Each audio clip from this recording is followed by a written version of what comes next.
Hi everyone, I hope you and your family members are doing well because that is the most important thing, and for rest we are here to talk. So once again I welcome you all in our first ever pattern wise DSA sheet and series as well.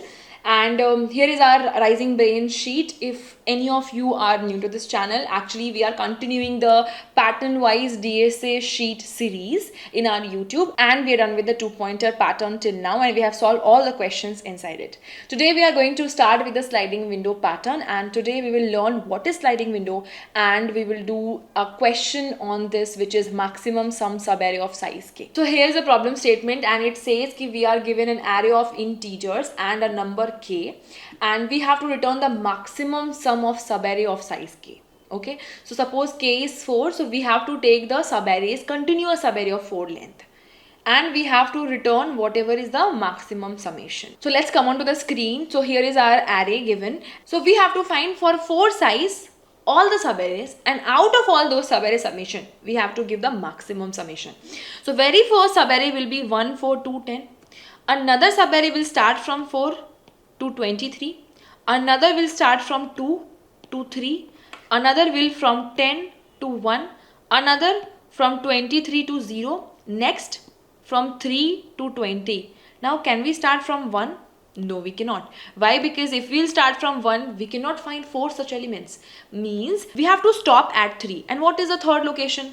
So if you will see the indexes of all these, this is 0, 1, 2, 3, 4, 5, 6, 7, 8. So if last index is 8 and if it was 0 based indexing, so what is the total length? Of course 9. So if 9 is the length, k is given 4, we have to stop at 5. So what is the relation between this? Yes, length minus k, which is 9 minus 4, total 5. So our first loop will stop or should stop at n minus k. Yes. And for every I, you will run another for loop for 4 times to get the summation. Am I clear? I think this is the first brute force approach which hits our mind. Correct? Yes. So what we will do? First, you said you will run int I is equal to 0. First loop we will run from 0 and you will run till n minus k. You just saw, because you cannot go beyond this third value. Correct? If you will go, then you won't find 4 such values k. Correct? N minus k, and you will do I plus plus. Now for every I want the loop to run for 4 times. Why? Because when I was at 0 location, I want 4 numbers from that location. Not I plus 1. So what we want? We should run another for loop from j is equal to I. Yes, I. Till where? J less than k. Are you sure? Let's see. If I is at 0, j will run till k. Works. Why? Because it will take 0, 1, 2, 3. Correct? Okay. Now when I will be at first location, j will run for 1, 2, 3. But we wanted 4 elements. Similarly, when I will be at 2, it will run for 2, 3. But we wanted 4. So what to do? We should run this j loop for k times or I plus k times. Think. Yes. Why I plus k times? Because when I was 0, I plus k will be k only. When I will be 1, j will run till k plus I. So I will be 1, so k plus I will be 5. And of course I want it to run till this 4th location. Correct? So basically, instead of simple k, I have to put k plus I. Correct? So that for every I, it can run for 4 locations from that location. Correct? Now what we want? This second for loop will give you 4 such numbers, but we want to do the summation of all. Correct? So for that summation, we should have a variable int. So we want summation is equal to 0. So we will initialize the summation with 0, and inside this for j loop, we will do sum plus is equal to array of every j. So that after coming outside of this for loop, whatever the sum will have, so sum will not have 0 now. Sum will have the summation of first k elements from the I location. So if I is at 0, the sum will have summation of first for loop, like first subarray. Next time when I will become this, it will have summation of second subarray. Yes. Now our task is, if you get the summation of first subarray or second subarray or so on, any subarray, our task is to return the maximum of it. So don't you think after coming of this second while loop, our task is to check maximum answer, and basically we have to update the maximum answer, math.max maximum answer till now, or this summation is maximum. What is maximum? Okay, but we should initialize this maximum answer also. What do you think? With what value we should initialize? If you will see in the question says ki you will have all the numbers positive. You won't have any number negative. So we can initialize our maximum answer with -1 also and 0 also. Why? Because the constraint says, if you will read the constraint, it says it will be from 1 to this. So means you can have the 0 also, correct, in the maximum answer. So you will initialize your int maximum answer is equal to 0. Now in this for loop, second for loop, you will get the summation of every subarray. And at this line, you will just update कि my previous maximum answer was maximum or this current summation is maximum. Right? So your maximum answer will get updated here. After this, if you will come out of this for loop, again the I will become first and this j will run from this to this. So initially, what do you think? What is the first summation subarray?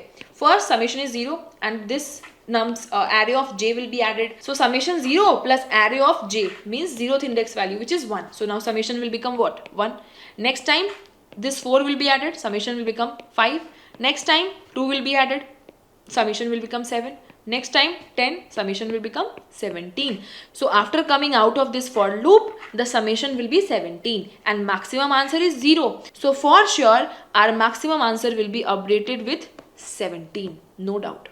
Yes. Next time our I will be incremented to I++ and it will start with first index. And if our I is at first index, j will also start from first index and go till next 4 size. So now it will have 4 plus 2 plus 23 plus 10 and it is nothing but 39. So obviously the previous maximum answer was 17 and the current summation of this second subarray is 39. So our maximum answer will be updated with what? 39, isn't it? Yes. Now next time again the I will become third index, like second index it will come. Now the j will start from second index and go till fifth. So it will add 2 plus 10 plus 23 plus 3 and it is nothing but 37. So obviously 39 is greater, 38. So it will become 38 and obviously it is smaller than 39. So the maximum answer will not get updated. Again next time it will be incremented, another subarray sum, again another subarray sum, and you will find 39 is the maximum. So in this case the maximum answer is 39. And if you will see the time complexity, for how many times you have run the first for loop. If you will see, you started from 0 and you run till n minus k. Okay, so I can say time complexity is O of n minus k for the first loop. Now for the second loop, it is in nested order and it is running for k times. So total is nothing but n into k minus k square. And if you will see the constraint, and it says k is also of size array. So basically k can also go till 10 power 6. Here if you can see, it says array size will be of size 10 power 6. And similarly k will also range in between the array size, 1 to array size. So basically I can say ki it can become 10 power 6. And in this case, if you will take example, suppose n is 10 power 6 and k is 10 power 3. It can be, yes. So n into k will be 10 power 6 into 10 power 3. It is nothing but 10 power 9. And you will subtract k square, means 10 power 3 into 10 power 3. Basically you are subtracting 10 power 6. So somewhere from 100 crores, you are actually subtracting nearby to in lakhs. So that does not affect the total time complexity. The total will still be 10 power 9 and hence it will give you TLE, because beyond 10 power 8 the solution gives you TLE, correct? Because beyond that it won't run.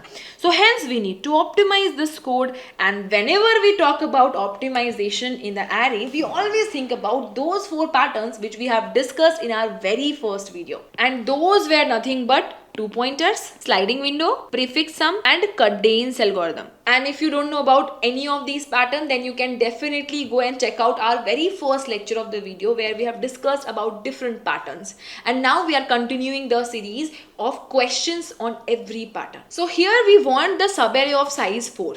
Okay, and you know, we talk about two pointer approach whenever we talk about two different points, only those two numbers at two different locations. But when we want everything inside those 2 points, everything means every number value matters, then we go for sliding window, prefix sum, or cadence, any of these three, but not two pointer for sure. Correct. Now let's see, out of these three, which algorithm we have to use. Cadence we use when we have negative number also in our array, but you saw in the constraint it says the number will be from 1 to 10 power 6, not negative. So we can eliminate cadence also and two pointer also. Prefix sum we use whenever we need continuous summation, such that you have to answer multiple queries. Multiple queries means whenever it will be asked from third index to sixth index, give me the summation, seventh index to 10th index, give me the summation, and so on. In multiple queries you have to answer the summation, then you will go with prefix sum. If it is about normal summations of different subarrays, you will go with the sliding window. So similarly, it's the sliding window concept. But what is the sliding window concept? Let's see. So the very first subarray was 1, 4, 2 and 10, correct? Summation was 17. Okay, so very first subarray is this and second subarray is this, correct?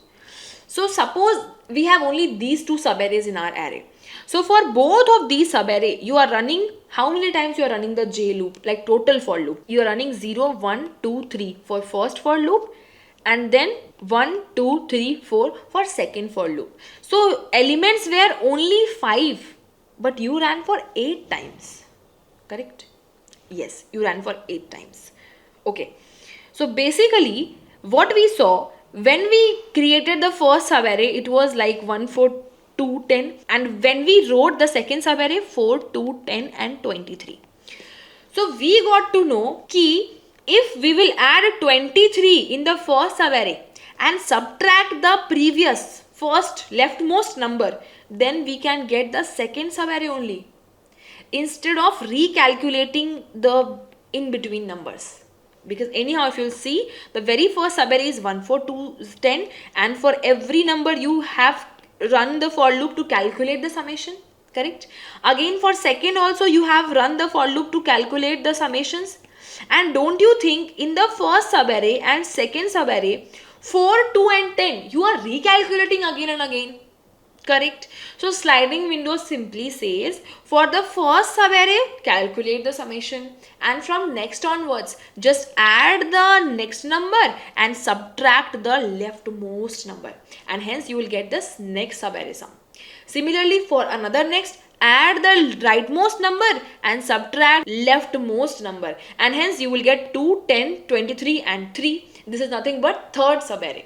And this is the whole idea for sliding window, because adding another next number and subtracting the previous number will take O of one time complexity, and hence it reduces the another for J loop which we used to run for K times. So hence from O of n into K, this K has been reduced to 1. So in total now it will become O of n in sliding window case. So with this idea, now let's try to write the code for this. So you know, for the very first subarray we have to run for K times to get the first subarray sum. Then only on that subarray sum we can add the next and subtract the previous, correct? So first we want the window sum. So we will make a window sum variable and we will initialize with 0, and then we will run a for loop for int I is equal to 0 for how many times? Of course K times, and then we will add this in the window sum.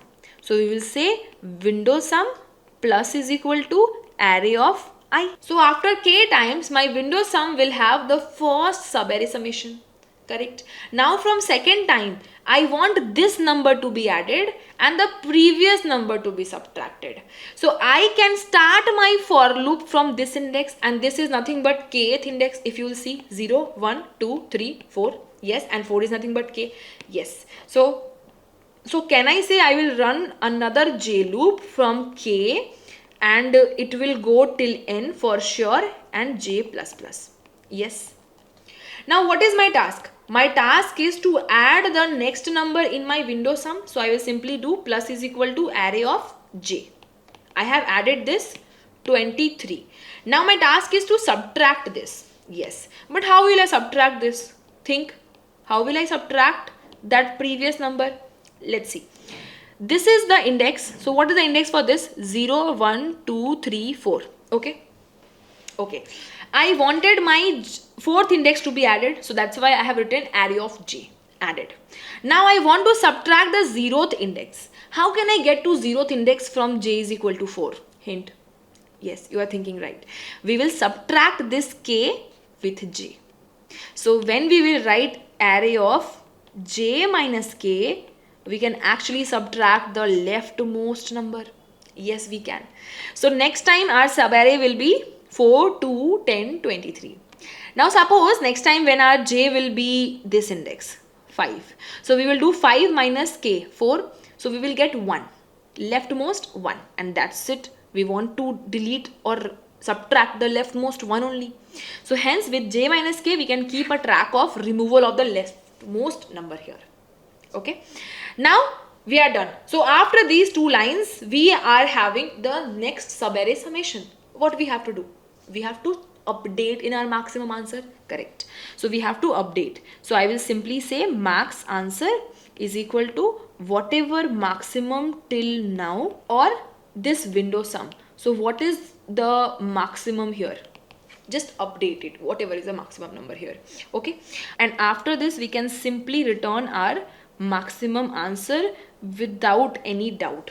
Yes. Now the thing is, what is that maximum answer? We have to initialize it. We will initialize with what? 0 or something else. See, we just have calculated the first window sum. Correct. And for the second window sum comparison we are running this for j loop. So don't you think after running this first window sum we can update our maximum sum with the exact window sum instead of 0? Yes, because we will compare this later on for the another window sum. But first, so we have the window sum na. So basically I will initialize our window sum, like I will initialize our maximum answer with the window sum itself instead of 0. Why? Because if you initialize with 0, so basically here you are comparing with the next window summations, etc. So in this case, so you will get the correct answer.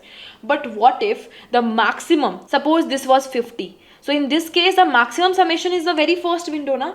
That so you lost here only because you have not saved that window summation in the maximum answer. That is why on a safer side, we are storing or initializing our maximum answer with the window sum instead of 0. So this is our wholesome code. Let's see the time complexity. First, you have run this for k times. Correct? Because for first window sum, you want to run this for loop for k times. So total time complexity will be O of k for the very first this for loop. And now second for loop is running from which location? If you will see, j is running for k location to n. Correct? So it is covering every location from k onwards. And we have already run this for loop for total k length. So this k and this total n minus k.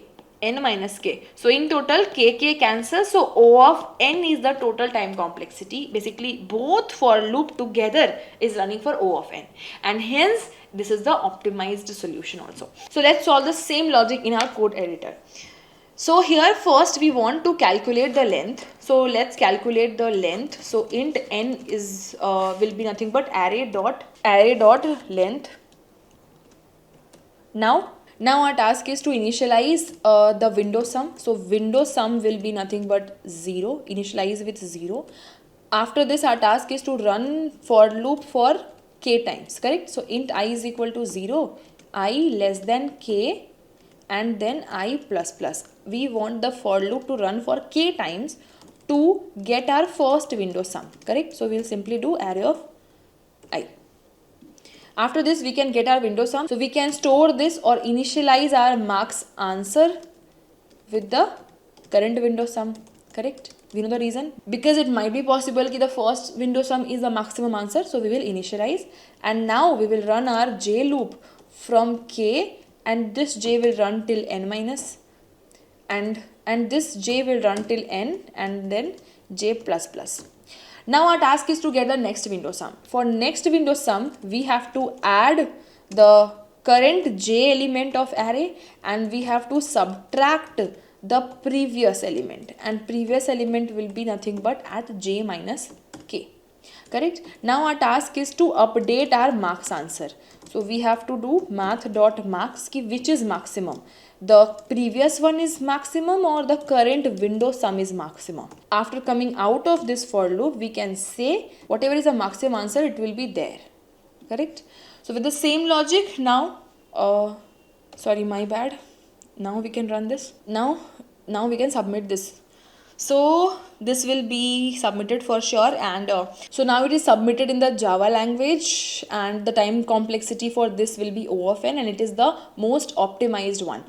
Now with the same logic, here is your Python code if you are from Python background, and here is the C++ code if you are from C++ background, and that's it. And that was the most optimized approach, which is nothing but the sliding window. And with this we can come to our sheet and we can mark the very first question, which is maximum sum subarea of size k.